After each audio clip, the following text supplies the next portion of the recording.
नमस्कार। वक्त 4 का चक्रव्यूह का है। मैं हूं राजेश कुमार। शुरुआत बड़ी खबर से करेंगे। लखनऊ से खबर है, जहां लखीमपुर खीरी में बाघों की मौत का यह मामला है और सीएम योगी का लापरवाह अधिकारियों पर हंटर चला है।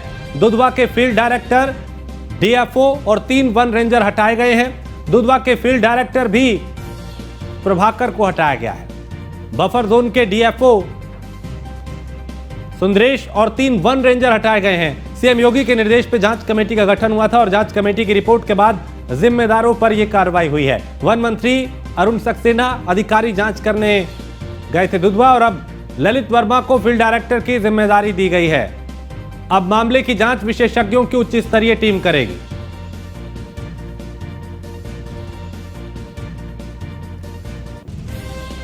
तो अब मामले की जांच विशेषज्ञों की उच्च स्तरीय टीम करेगी।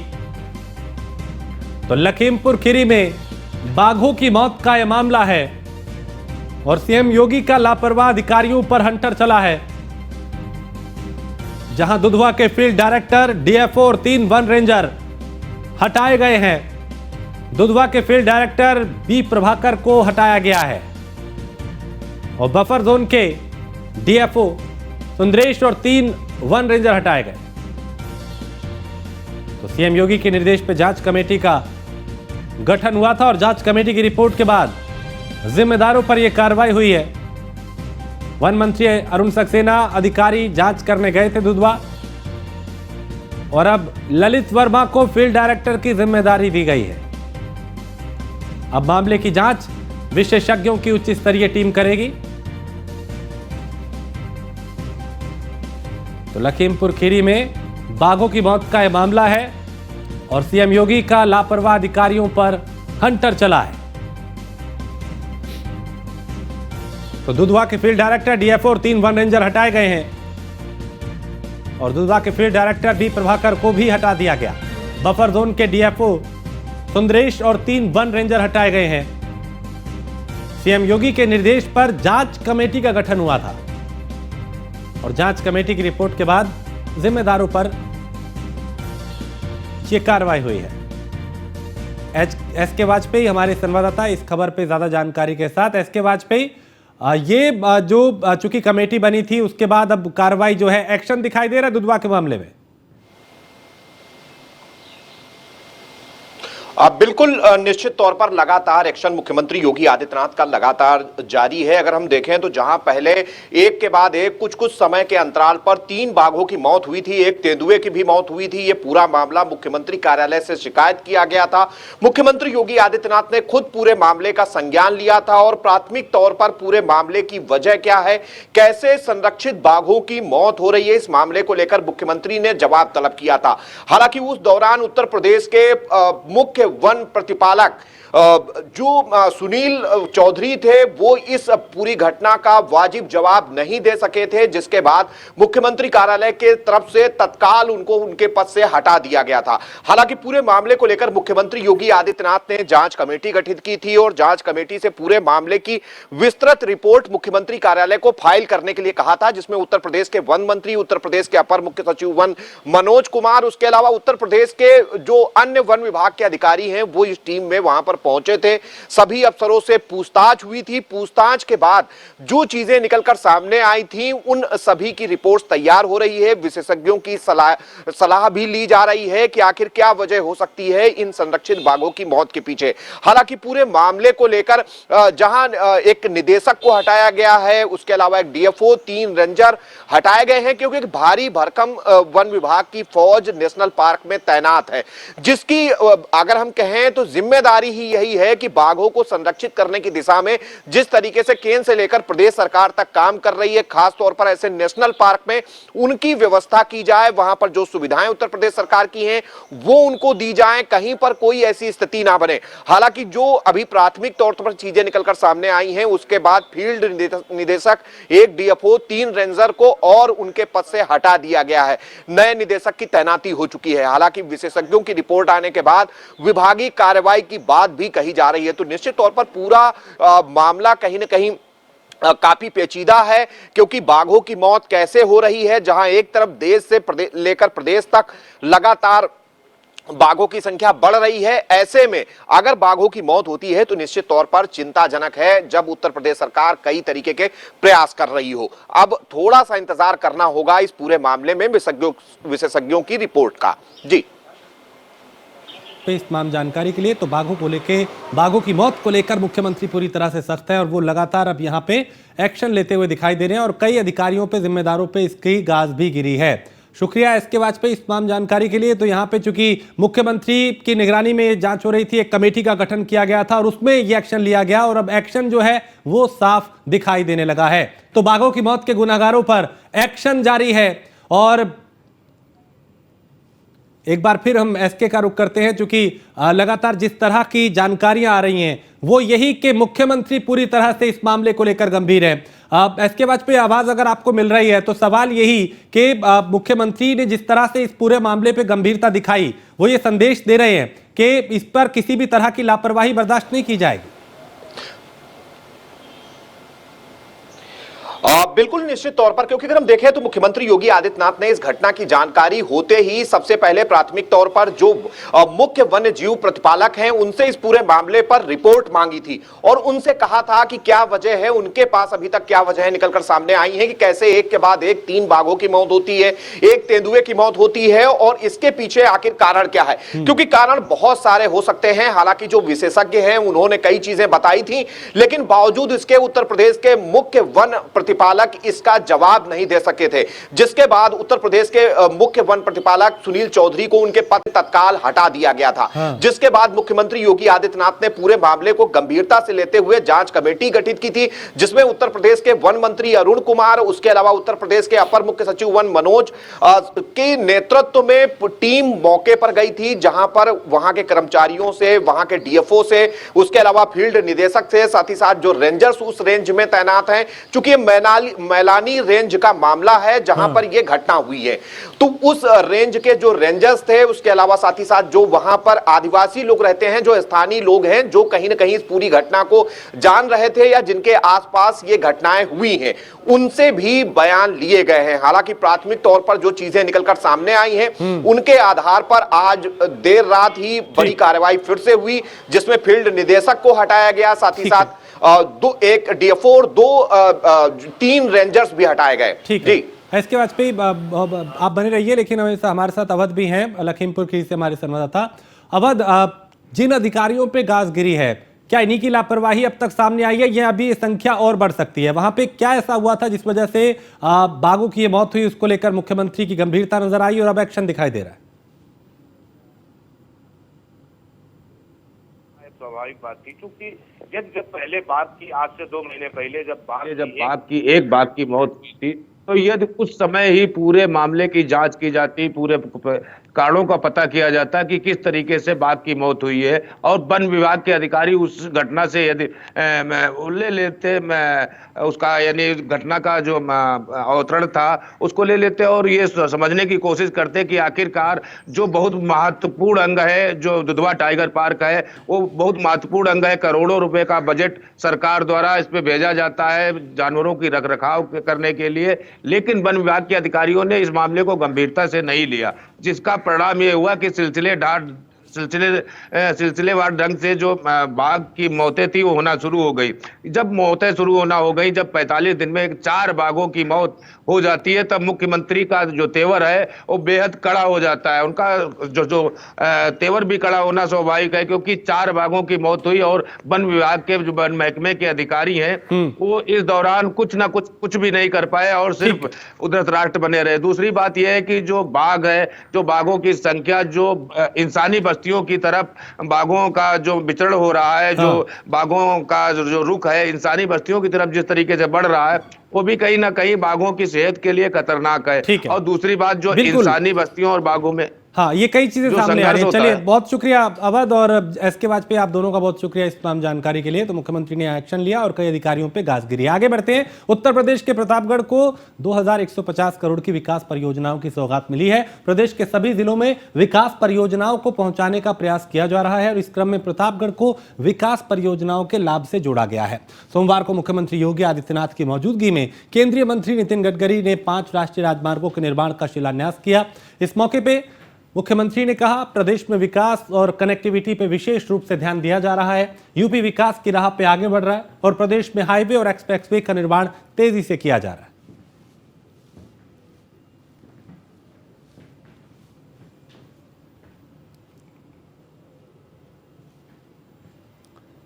तो मुख्यमंत्री ने बताया कि कैसे उत्तर प्रदेश आज बदल रहा है, विकास के पथ पे आगे बढ़ रहा है, कनेक्टिविटी को बेहतर किया जा रहा है।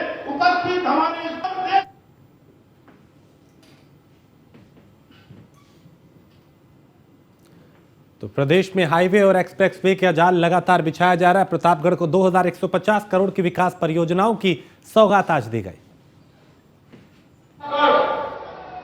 विकास की एक नई ऊंचाइयों को छूता हुआ दिखाई दे रहा है। और जैसे कि आप लोग जानते ही हैं, आज प्रतापगढ़, कोई सोचता था कि प्रतापगढ़ में भी कोई मेडिकल कॉलेज होगा, लेकिन आज प्रतापगढ़ में एक मेडिकल कॉलेज, प्रतापगढ़ के पास अपना मेडिकल कॉलेज, प्रतापगढ़ के पास आज वे सभी प्रकार की सुविधाएं हैं जो एक सामान्य जनपद के अंदर उन नागरिकों के लिए आवश्यक है। मैं जब यहां पर देखता हूं कि सर्वाधिक आवास उपलब्ध करवाने का कार्य हमारी सरकार के ही मंत्री, पहले डॉक्टर महेंद्र सिंह ने और बाद में मोदी सिंह जी ने हर जरूरतमंद को पीएम आवास उपलब्ध करवाने का कार्य किया। यानी कोई कह ही नहीं सकता है पिछले 9 वर्ष में जो कार्य देश के अंदर हुए हैं वो एक नया भारत है। इंफ्रास्ट्रक्चर के लिए, गरीब कल्याण के लिए, देश की सुरक्षा के लिए, वैश्विक मंच पर भारत को प्रतिष्ठा दिलाने के लिए जो कार्य हुए हैं वे कार्य आज पूरा देश, पूरी दुनिया आज उसे महसूस कर रही है। मैं कब वाराणसी में था, रात्रि में G20 से जुड़े हुए एक महत्वपूर्ण समिट में मुझे वहां शामिल होने का अवसर प्राप्त हुआ। प्रधानमंत्री मोदी के 9 साल के कार्यकाल पर कार्यक्रम किया गया और जगह जगह बीजेपी महाजनसंपर्क अभियान चला रही है। सरकार की उपलब्धियों को गिनवाया जा रहा है। नेता और मंत्री लोगों के बीच जा रहे हैं और महासंपर्क अभियान के बाद संगठन में होने वाले फेरबदल पे भूपेश चौधरी का बयान भी आया कि महासंपर्क अभियान के बाद संगठन में आंशिक बदलाव होंगे। भूपेंद्र चौधरी ने कहा और 2024 के लिए टीम में कुछ लोगों ने असहमति जताई है। तो भूपेंद्र चौधरी ने इस बात का जिक्र किया कि पुराने लोगों की जगह नए लोगों को दी जाएगी तवज्जो।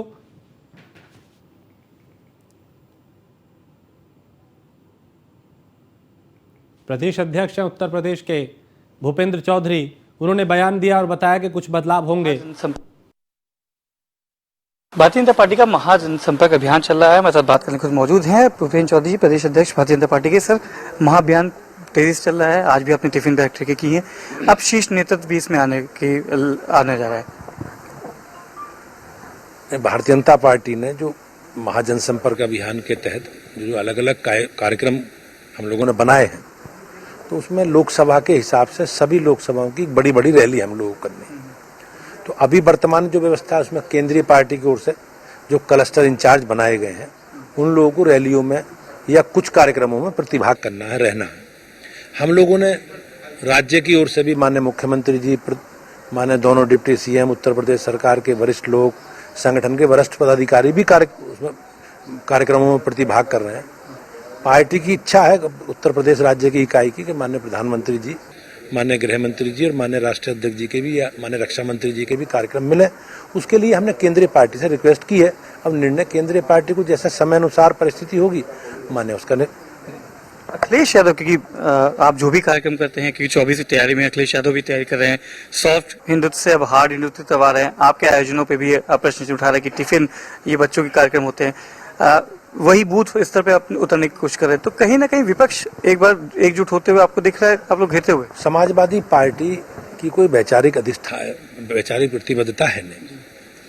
भारतीय जनता पार्टी के साथ करोड़ों की संख्या में कार्यकर्ता हैं हम, और वो करोड़ों की कार्यकर्ता एक विचारधारा से जुड़कर पार्टी को इतना सशक्त का नेतृत्व वो लोग करेंगे। तो हम लोग एक परिवार भाव से अपने संगठन को चलाते हैं। अब हम कार्यकर्ताओं के साथ बैठक कर रहे हैं, तो कार्यकर्ताओं के साथ बैठक इसलिए कर रहे हैं कि हमें अपना अभियान घर घर तक पहुंचाना। हमने अपनी सरकार का जो रिपोर्ट कार्ड है वो घर घर तक पहुंचाएंगे, तो घर घर तक तो कार्यकर्ताओं की टीम ही पहुंचाएगी ना जी। तो उनके साथ बैठक हम लोग कर रहे हैं टिफिन बैठक के रूप में। अब कार्यकर्ताओं के साथ बैठना है, मिलना है, जुलना है, तो उसमें भोजन आपस में मिल बैठ के भोजन हम लोग करते हैं। तो क्योंकि परिवार भाव की तरह संगठन चलता है, हम वरिष्ठ कार्यकर्ताओं के साथ बैठक कर रहे हैं।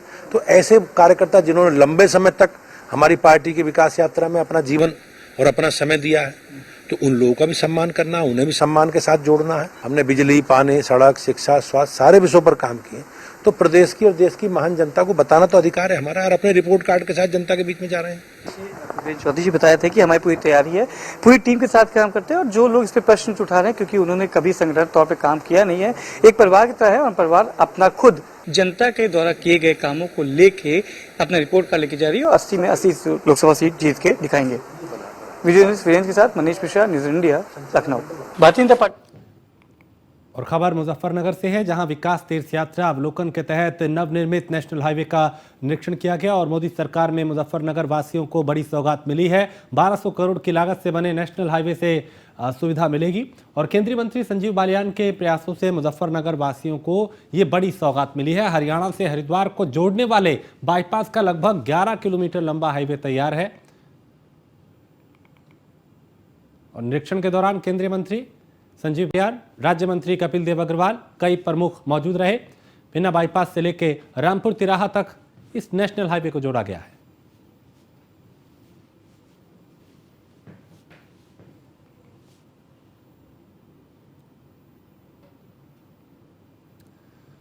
और इसे लेके न्यूज़ वन इंडिया पर केंद्रीय राज्य मंत्री संजीव बालियान ने क्या कुछ कहा, उन्हें सुनते हैं।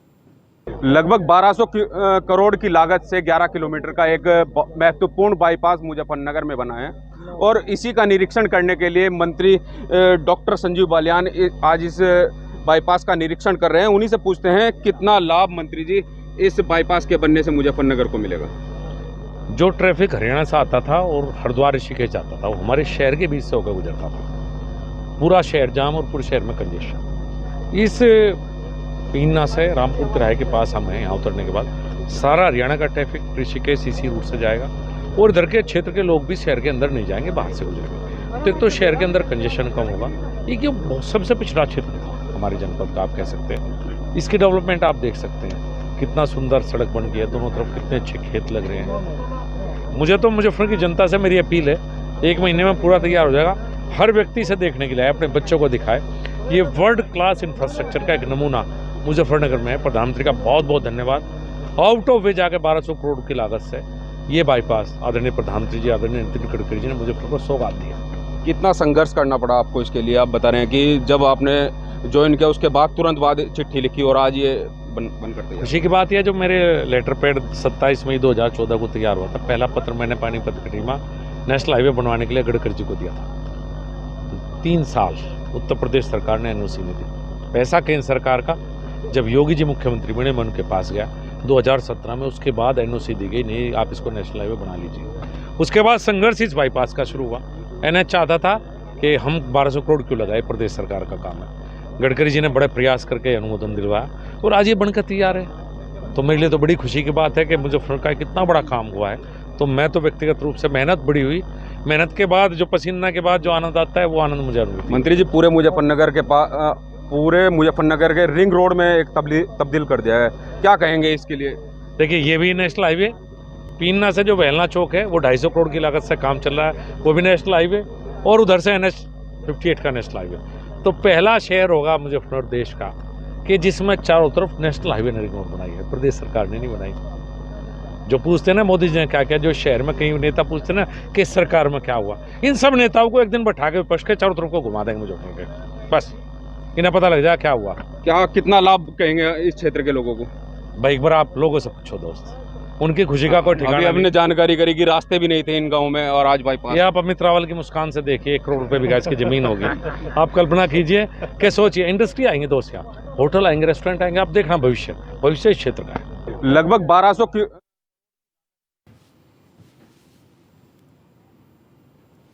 संजीव बालियान के प्रयासों से मुजफ्फरनगर वासियों को ये बड़ी सौगात मिली है।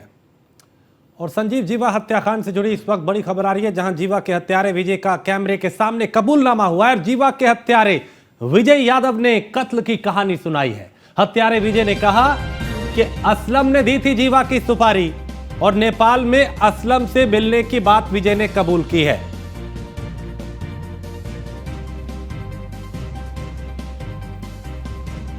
तो नेपाल में असलम से मिलने की बात विजय ने कबूली है। कैमरे के सामने उसने अपने गुनाह को कबूला है। संजीव जीवा हत्याकांड से जुड़ी इस वक्त ये बड़ी खबर।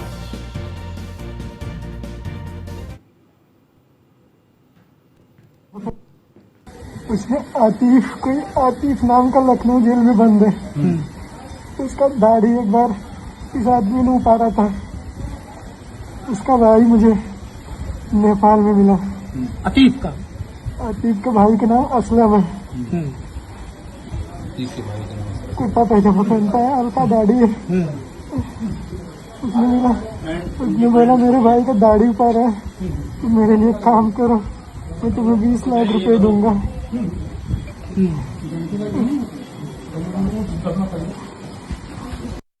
उसमें आतिफ नाम का लखनऊ जेल में बंद है। उसका दाढ़ी एक बार इस आदमी ने उतारा था। उसका भाई मुझे नेपाल में मिला। आतिफ के भाई का नाम असलम है। कुर्ता पैजामा पहनता है, हल्का दाढ़ी है। संवाददाता नीलेश, इससे पहले भी एक नाम का जिक्र किया जा रहा था, नेपाल कनेक्शन तो था ही, लेकिन अशरफ का जिक्र किया जा रहा था। अभी इसने कहा कि असलम नाम का शख्स है जिसका भाई लखनऊ जेल में है।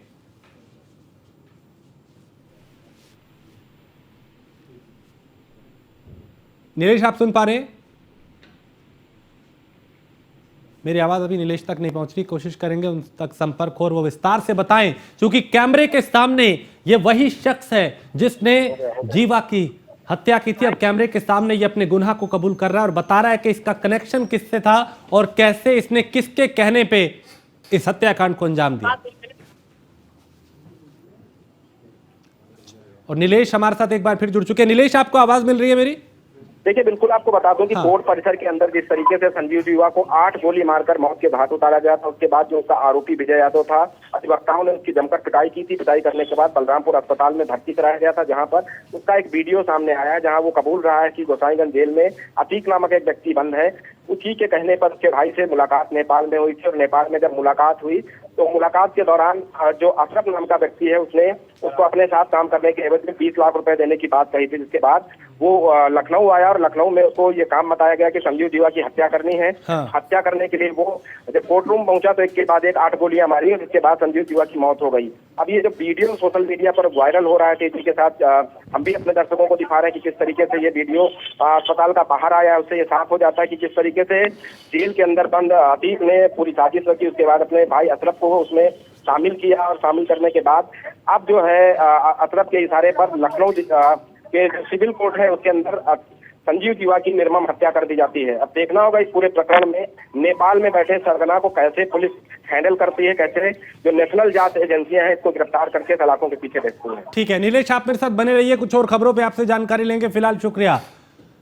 अगली खबर हरदोई से है, जहां माफिया खान मुबारक की मौत हुई है। जेल में बंद माफिया खान मुबारक की मौत हो गई।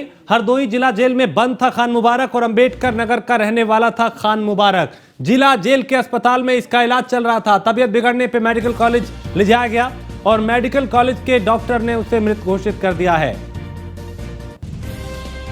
इस पे ज्यादा जानकारी नीलेश देंगे। नीलेश, खान मुबारक की मौत कैसे हुई? देखिए, बिल्कुल लंबे अरसे से हरदोई जेल में खान मुबारक बंद था। वो अपनी जेल को चेंज करने के लिए लगातार दरखास्त भी दे रहा था। इसी बीच उसकी तबीयत खराब होती है और हरदोई के जिला अस्पताल उसको ले जाया जाता है, जहां डॉक्टर उसका इलाज करते हैं। इलाज के दौरान खान मुबारक की मौत हो जाती है। खान मुबारक की बात की जाए तो अंडरवर्ल्ड के डॉन रहे। छोटा राजन के लिए वो साफ सुथरा का काम कर चुका है। उत्तर प्रदेश में आतंक का पर्याय माने जाने वाले अतीक और अशरफ के लिए भी वो काम कर चुका है और अम्बेडकर नगर का रहने वाला है। ऐसे में संगीन धाराओं में कई जगहों पर, कई जनपदों में, कई प्रदेशों में उसके खिलाफ मुकदमे दर्ज हैं और खान मुबारक लंबे अरसे से हरदोई जेल में बंद था। अब देखना होगा खान मुबारक के मौत के बाद किस तरीके से जो अंडरवर्ल्ड के डॉन है उनके बीच में रिएक्शन जाता है, क्योंकि जिस तरीके से वो अंडरवर्ल्ड के लिए काम करने के लिए सुर्खियों में आया था, ठीक। एक क्रिकेट मैच के दौरान उसने अंपायर को गोली मारी थी। हाँ। और उस गोली कांड के बाद से ही वो उत्तर प्रदेश और देश के अंदर जो है सुर्खियां उसने बटोरी थी कि किस तरीके से उसने माफियाओं का राज क्रिकेट के मैदान पर भी कायम कर ठीक दिया है। था। अंडरवर्ल्ड के लोगों के लिए काम करने के साथ साथ उत्तर प्रदेश के चलो, माफियाओं के बिल्कुल, लिए काम करता बहुत था। हैरान करने वाली बात है कि इस शख्स की मौत हो गई। बहुत शुक्रिया नीलेश। लेकिन डॉक्टर ने क्या कुछ कहा, उन्हें सुनते हैं। उक्त रोगी का नाम खान मुबारक है। ये जिला कारागार हरदोई में इसका उपचार चल रहा था। इसको विभिन्न चिकित्सकों द्वारा ट्रीटमेंट किया गया। आज सुबह यहाँ के एक्सपर्ट फिजिशियन द्वारा भी इसको एग्जामिन किया गया। उनके अनुसार इसको गंभीर निमोनिया दाहिनी तरफ थी, जिस कारण से इसको यहाँ पे शिफ्ट किया गया। और यहाँ शिफ्ट करने के बाद में और इसको ऑक्सीजन वगैरह देने के बाद और तबीयत बिगड़ गई और इसको 4 बजे मृत घोषित कर दिया। और इसी के साथ इस बुलेटिन में फिलहाल इतना ही। आप बने रहिए न्यूज़ 1 इंडिया के साथ।